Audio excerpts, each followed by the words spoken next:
And is China becoming the world's loan shark? A top advisor to the U.S. Treasury Secretary warned today that Chinese loans to low and middle income countries could burden them with dozens of years of repayment woes. In recent years, Beijing's state-owned banks have given tens of billions of dollars in emergency loans to countries. Since 2017, Beijing has lent a total of $32.8 billion to Sri Lanka, Pakistan, and Argentina. According to aid data, it's a research lab at the College of William & Mary. It focuses on China's global financing activities. Aid Data's executive director says that China has pivoted from lending for infrastructure projects like ports and bridges to emergency rescue lending.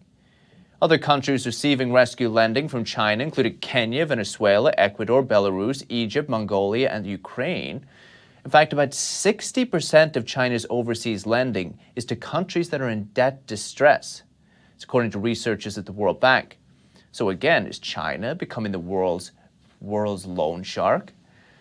U.S. Treasury official Brent Neiman said today that China became the world's largest creditor in 2017.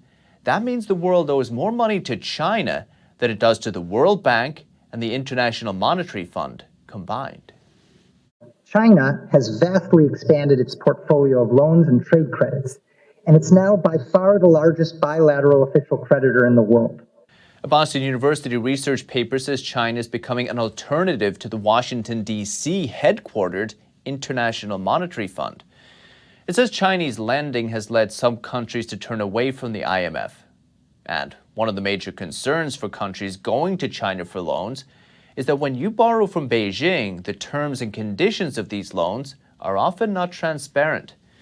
One study found that all contracts with Chinese state-owned entities after 2014 contain strong confidentiality clauses, and these clauses often prevent the borrower from revealing the terms and conditions of the loan. Chinese loan contracts often contain non-disclosure agreements.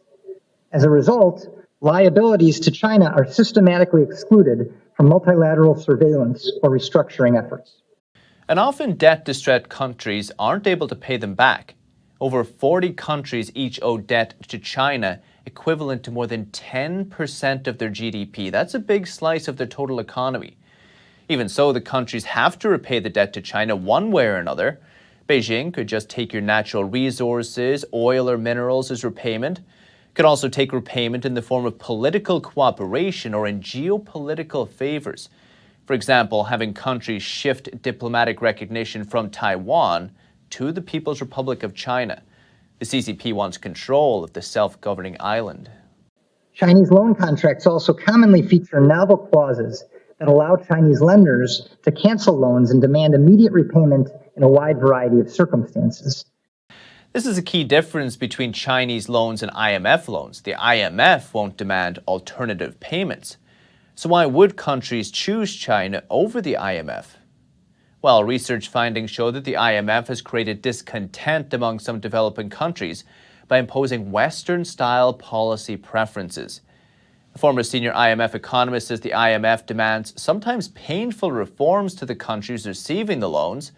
So that means governments are forced to weigh up the pros and cons of doing business with either the Chinese Communist Party or the IMF. But World Bank researchers predict that China's overseas lending and debt relief are set to decline as Chinese lenders face pressure at home due to a weakening economy. We'll keep you updated.